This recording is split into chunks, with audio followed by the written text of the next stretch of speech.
Yes, nganye nguko rero turi mu masaha ya nimugoroba turagarutse ni amakuru agezweho arebana n'umutekano politiki na diplomasi. Tugiye kuba tubapudetinga tubabwira uko situwasiyo ihagaze mu bice bigiye bitandukanye. Imirwano irakomeje ariko kandi ikomeje kugenda ifata indi ntera igice cy'Uburundi ndetse na Repubulika Iharanira Demokarasi ya Kongo. Gusa ibyo ntabwo ari nabyo tuje kuvuga cyane, ahubwo nyemera twinjire mu gihugu cy'Uburundi, aho ibintu byakomeje kugenda biba bindi, aho ibintu byakomeje kugenda biba bibi cyane. Nyamuneka mu kanya gato gashize ku kibuga cy'indege cya Bujumbura hamaze kongerwa ingabo. Ngira ngo izo ni zimwe mu nkuru zikomeye zitugezeho, turavuga tuti turaza kubapudetinga tubabwire ikiri kubitera ibi byose. Kongera ingabo kwa hano ku kibuga cy'indege bihatse iki, bimeze bite? Turaza kuba tubikomoso tubiva imuzi n'imuzingo, turaza kubabwira byinshi biri kugenda bigaragara mu mujyi wa Bujumbura. No mu mujyi wa Bujumbura kugeza amagingo aya nawo rwose ibyaho bikomeje kuba gatira-nzamba kanyarwa-nzamba, kuko ubu tuvugana igisirikare cya FDN cyamaze gutangaza yuko cyamaze kwinjirirwa n'abagizi ba nabi byinshi, bati yaba ari Red Tabara. Turaza kubikomoso tubive imuzi n'imuzingo tubabwire uko situwasiyo ihagaze.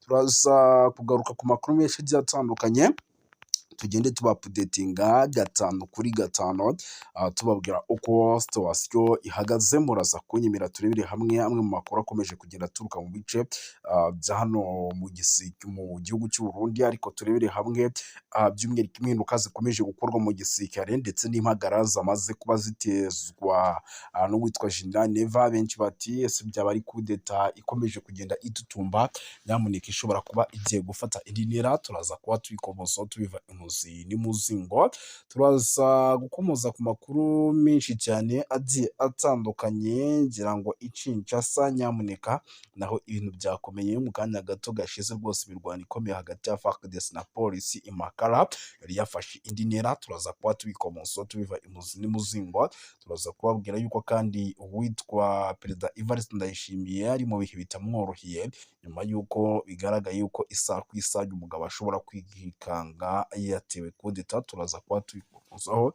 tubiva imuzi n'imuzingo, turaza gukomoza ku makuru menshi agiye atandukanye, tugende tubapudetinga gatanu kuri gatanu. Muraza kunyemera babwire yuko AFC M23 yatangije gahunda yo guhererekanya imfungwa na leta ya Kinshasa. Turaza kuba tubirebera hamwe turebe se imfungwa zamaze kuba zageranize bimeze bite. Turaza kubikomoso, turaza kubabwira yuko mu ntara ya Kivu y'Amajyepfo itegeko nshinga amategeko agiye kwiga ku kwambura icyizere guverinoma. Turaza kuba tubikomozaho, ni mu gihe imurenge hagaragaye ibirego bikomeye ku ngabo za FARDC ndetse n'iz'Uburundi ku bikorwa by'ubugizi bwa nabi birimo birakorwa, byaba bamwe mu bakomeje kugenda bafatwa ku ngufu ndetse n'ibindi bigiye bitandukanye. Ndavuga abagore bari gufatwa ku ngufu n'ingabo z'Abarundi. Turaza kuba tubikomoso tubiva imuzi n'imuzingo, n'andi makuru menshi agiye atandukanye tugiye kuba dukomoza mu buryo bwihuse cyane. Mutajya kure rero, nimba utari wabyonda kuri sabone yikanze, waba udukurikira rero uri mu gihugu cy'u Rwanda, udukurikira uri mu gihugu cy'Uburundi, udukurikira uri Kenya, uri Tanzania, uri Malawi, uri South Africa, Zimbabwe, Zambia n'ahandi, tuguhaye ikaze. Ariko kandi nawe udukurikira uri mu Bubiligi, mu Bufaransa, uri Canada, Leta Zunze Ubumwe za Amerika n'ahandi hagiye hatandukanye, nawe tuguhaye ikaze. Tubikuye ku mutima, ni byinshi cyane tugiye kuba dukomozaho tuva imuzi n'imuzingo. Ni amakuru menshi tugiye kuba dukomozaho arebana n'umutekano politike na diplomasi. ni mujye kure, by'umwihariko kugira ngo ibintu duhite tubyinjira mu buryo bwihuse. Umuvugizi wungirije w'urwego rwa politike AFC M23 Dr Tabarinda yatangaje yuko ihuriro ryiteguye kurekura izindi mfungwa rifite zafashwe ku ruhande rwa leta ya Repubulika Iharanira Demokarasi ya Kongo, mu gihe leta isaba yo kurekura abo izo mfungwa ndetse n'abandi bose by'umwihariko yaba yarafashe. Ariko kandi Dr Barinda yabigarutseho mu rwego rwo gushimangira ko hari intambwe yashyizweho mu biganiro biherutse kubera mu Busuwisi, aho impande zombi zisabwa gushyira imbere inzira y'ubwumvikane cyane cyane ku ngingo y'imfungwa zifatwa n'impande zombi nk'imwe mu mbogamizi ziri mu nzira y'amahoro mu burasirazuba bwa Repubulika ya Demokarasi ya Kongo nk'uko byatangajwe. Iyi gahunda yo guhererekanya imfungwa igomba gushyirwaho ibikorwa bitarenze tariki ya 28 z'ukwa kane 2026 mu gihe impande zombi zaba zubahirije ibyo zumvikanye. Ingingo kandi yo guhererekanya imfungwa si nshya mu biganiro by'amahoro byo mu burasirazuba bwa Repubulika ya Demokarasi ya Kongo. Mu bihe bitandukanye byagiye bigaragara ku kibazo cy'imfungwa z'impande zombi kiza mu bibazo bikomeye cyane bigoye kumvikana, cyane cyane mu gihe imirwano hagati ya leta ya Kinshasa n'ihuriro rya Alliance Fleuve Congo ikomeje. Ibi biganiro rero byagiye biba mu myaka yashize, harimo bya Nairobi, Kenya, Rwanda, muri Angola hagiye hashyirwaho icyifuzo cyo gukoresha ingamba z'ubwizerane confidence building measures, zirimo izi zikurikira: guhana imfungwa, guhagarika imirwano by'agateganyo, gukemura ibibazo by'impunzi n'abasivile bigizwe ingaruka n'intambara. Ihuriro rya Alliance Fleuve Congo rero rikomoka mu mutwe wagaragaye mu burasirazuba bwa Repubulika ya Demokarasi ya Kongo mu mwaka wa 2012 nyuma yo gushinja leta ya Kongo kutubahiriza amasezerano yari yaragiranye harabaye kuganira kwa CDP ndetse n'abandi bagiye batandukanye. Ibyo rero ni bimwe mu bintu bikomeje kugenda bihindura isura, ariko kandi nyamuneka nyuma y'imyaka igeza muri 32 hongeye kubaho imirwano ikomeye yatangiye mu mwaka wa 2021 ushinja leta ya Repubulika ya Demokarasi ya Kongo kudakemura ibibazo by'umutekano, ivangura burasirazuba bwa Repubulika ya Demokarasi ya Kongo. Mu mwaka wa 2023 na 2024 habayeho ivangura ry'uyu mutwe AFC-M23 yiyegereza imiterere ya politiki kurushaho, nubwo intambwe ya leta Kinshasa gikomeje kuwufata nk'umutwe utemewe nk'ubwo byatangajwe. Rero iyi gahunda yo guhererekanya imfungwa haracyari ibibazo byinshi bigaragara. Inzira y'amahoro ikiri ndende, birimo kutizerana hagati ku mpande zombi. Imirwano yagiye icumbagira mu bice bimwe na bimwe mu burasirazuba bwa Repubulika ya Demokarasi ya Kongo. Uburyo bwo gushyiraho ibikorwa byo kumvikana butarasobanuka neza, ndetse n'ibindi bintu bigiye bitandukanye.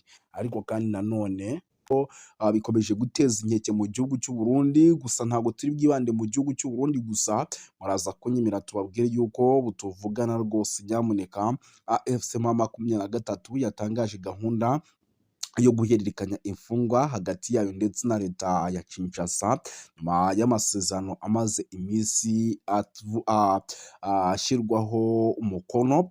Murabizi yuko ibiganiro bimaze iminsi bibera mu Busuwisi, turaza kubikomosaho. Turaza kubabwira yuko uwitwa James Swan yagiriye uruzinduko i Goma ahagenzurwa n'ihuriro rya Alliance Fleuve Congo. Turaza kuba tubabwira ikiri uruzinduko ndetse n'icyo ruhatse.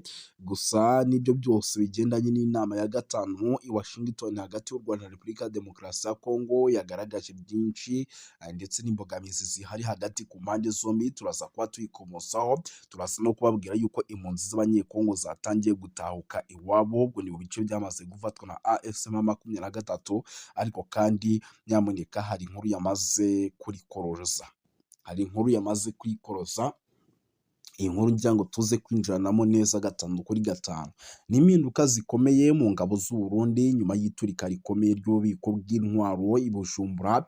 Uwitwa General Neva yatangiye gukeka yuko ibi byose ngo bishobora kuba bifite aho bihuriye n'ubugambanyi bwo kuba ibikoresho birimo birazanwa n'Ababiligi mu gihugu cy'u Burundi byose byatangira gusenwa bitari byatangira kwifashishwa ku mirongo y'imbere ku rugamba, kugira ngo bitazifashishwa mu bikorwa by'ubugizi bwa nabi. Ibyo rero ngo byatumye ububiko by'umwihariko busenwa, ndetse ibi birimo biratuma uwitwa General Neva ahinduranya inzego z'ubuyobozi, akavuga ati rero birashoboka kuba nubwo tuvuga ko dufite umutekano ariko ibintu bitifashe neza, by'umwihariko no mu nzego z'umutekano, ati ni byiza guhindura abayobozi. Ni perezida w'u Burundi Evariste Ndayishimiye rero yakoze ivangura rikomeye mu buyobozi bw'ingabo, arimo guhindura abayobozi bashinzwe ibikoresho n'imitungo ya gisirikare. Izi mpinduka rero zije zikurikirana ibyumweru bike gusa habayeho impanuka ikomeye y'iturika ry'ububiko bw'intwaro mu murwa mukuru wa Bujumbura.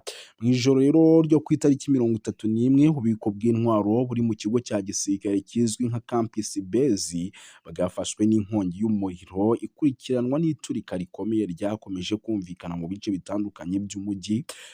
Iri turika rero ryateje igihombo gikomeye, ririmo gusenya inzu nyinshi z'abaturage ziri hafi ndetse no mu ntera ya kure ugereranyije n'aho byabereye. Imibare rero y'abatangajwe n'inzego za gisirikare itaragaragazwa nuko byibura bagera kuri 13 bahasize ubuzima, abandi 57 bagakomereka. Mu bahitanwe rero n'iyi mpanuka harimo abasivili n'abasirikare, mu gihe abaturage benshi bahungabanye bikomeye kubera ubwoba n'akajagari katewe n'iturika ryabaye. Icyakora rero hari amakuru atari ivumbi by'umwihariko aturuka ku mirongo y'imbere, by'umwihariko ku mubare w'abapfuye n'abakomeretse, bavuga yuko rwose ngo uri kurushaho kugenda wiyongera, ngo bitewe n'uko rwose ngo hakibarurwa intwaro n'ibikoresho bya gisirikare bifite agaciro gakomeye ku mutekano w'igihugu. Mu ntangiriro rero igisirikare cyatangaje ko inkongi y'umuriro yatewe n'ikibazo cy'amashanyarazi, ariko ibi byahakanwe na Perezida Ndayishimiye wavuze yuko ubusanzwe ububiko bw'intwaro budashyirwamo amashanyarazi mu rwego rwo kwirinda impanuka nk'izo. Ibi byabaye rero ibibazo byinshi ku mpamvu nyakuri yateye impanuka. Mu iperereza rero rikomeje gukorwa, hari impungenge z'uko hashobora kuba harimo ababigizemo uruhare kugira ngo ibi bikorwa bibeho. Mu rwego rero rwo gushaka ukuri, abasirikare benshi bakoraga muri Campus Base babataye muri yombi, ndetse n'abakekwaho kugira uruhare ku bijyanye n'iyi mpanuka y'inkongi y'umuriro babata muri yombi. Abo bose bagiye bafungwa mu rwego rwo gukaza rero imiyoborere ndetse no gukumira ibyabaye no kutongera kubaho. Nyamuneka tariki ya 22 z'ukwa kane 2026 Perezida Tshisekedi yashyizeho witwa Colonel Thierry Kahura nk'umuyobozi mushya ushinzwe ibikorwa bya gisirikare mu ngabo z'u Burundi, asaba ushinzwe gucunga ububiko bw'intwaro mu gukurikirana imikoranire y'ibikoresho ndetse n'ibindi, yuko atakongera kubaho impanuka. General de Brigade Desire Muranakiza yagizwe umuyobozi w'igice cya kabiri w'ingabo, naho Colonel Jean Pierre Mbonizeye agirwa umuyobozi w'igice cya kane cy'ingabo. Birumvikana yuko rero ibintu byose byamaze kuba bitangira kuzamo impinduka. Izi mpinduka rero zagaragazaga ko ubuyobozi bw'u Burundi bushaka gukaza umutekano ndetse no kunoza imicungire y'ibikoresho bya gisirikare, gusa nanone zikagaragaza uburemere bw'ibibazo bikiri mu mikoranire ya gisirikare, cyane cyane ku bijyanye no kurinda no gucunga neza ibikoresho by'ingenzi. Mu iperereza rero rigikomeje, amaso y'abaturage n'abasesenguzi ahanzwe ku mwanzuro uzafatwa n'ingamba zizashyirwaho nyuma y'ibi bikorwa byabaye mu gihugu cy'u Burundi, ndetse banki bakomeje kuvuga bati n'ubundi uko byagenda kose ibi n'ubundi ntabwo bizarekera kugumya kubaho, kuko igihugu cy'u Burundi ni igihugu gifite ubuyobozi butari kumvikana neza 5/5. Ibyo rero ugasanga ni bimwe mu bintu bikomeje kugenda biteza ikibazo gikomeye cyane igihugu cy'u Burundi. Nyamuneka icyo nababwira cyo rero, birumvikana yuko ibintu bikomeje gukara, ibintu bikomeje kuba ibindi, ndetse isaha ku isaha mu gihugu cy'u Burundi hashobora kuza kuvuka imvururu zishingiye kuri ibi bikorwa bikomeje kuba, ndetse n'ihindurika ry'abayobozi rya hato na hato, kuko biri kugenda bigaragara yuko ari bimwe mu bintu bishobora kuza guteza indani ikibazo mu gisirikare cy'u Burundi, kuko guhinduka kw'abayobozi ntabwo biri kuvugwaho rumwe na bamwe mu basirikare bakomeye barimo abitwa ba General de Prime Niyongabo. Binavugwa yuko bagerageza inshuro nyinshi gutera kudeta uwitwa AFCM Ventura kubandanya bakora politiki. Cyo gituma ibyari bikenewe ubwa mbere, nanone AFCM Ventura yagomba kwemera kuganira na leta ya Kongo mu gihe bamaze kubakura ku kiriya ceyi n'izo manza bashizweho, kuko mu gihe AFC M23 leta yemeye kuganira nabo ni nkaho ibimaze kwemera yuko ivyo baganira bifite ishingiro. Nimba rero ivyo baganira bifite ishingiro bishobora kumvirizwa n'amahanga, bikumvirizwa n'iyo leta nyene, leta igomba rero gukuraho biriya byose byari byatumye ishirako imanza, ishirako amazina y'iterabwoba, indongozi z'uyo mugwi, ariko kandi n'abandi bose bagirizwa yuko bifatikanije na AFC M23 ntabwo bosubira guharurwaho ivyaha mu gihe leta imaze kwemera kwicarana nabo. Ico gituma biboneka ko urugendo rwa leta ya Kinshasa mu biganiro hari urugendo rwa baringa rw'ibinyoma, rwo kubesha, rwo kugomba kubata mu mugozi, mu mitego, ngo bazisange ahantu badashobora kwinyagambura. AFC M23 imaze kwemera byinshi kandi ikabishira no mu ngiro, ariko urebye ku ruhande rwa Kinshasa nta kintu na kimwe cerekana yuko banafite uyo mutima, usibye ahubwo ko baguma bagaragaza ibimenyetso byo gutegura intambara no gukomeza kagatima kukumva ko byashoboka ko bashobora kwihindukiza AFC M23 bakayitsinda bakoresheje umuheto. Ico gituma leta ya Kinshasa ikomeza ishora amafaranga menshi kugura ibigwanisho muri ba mercenaires, ndetse no kwiruka mu bindi bihugu bishobora kuyifasha mu bigaragara canke mwibanga. Rero mwabona yuko ari vyiza yuko kumbure AFC M23 izoteba igatahura yuko ibiganiro na Tshisekedi ari umuyaga, ari ibintu bitokunda. Rero nkumva yuko ahubwo AFC M23 ikwiye gukomeza kubaka igihagararo cayo mu kwagura ubutaka, na cyane cyane mu gihe itarafata mu ntoke Kivu yose ya ruguru n'iyepfo, kugira ngo ishobore gukingira abantu batotezwa, abantu bicwa bahowe uko baremwe. Niyumvira yuko itokumva yuko iragira igihagararo n'imbaraga zo kwicarana na leta ya Kinshasa.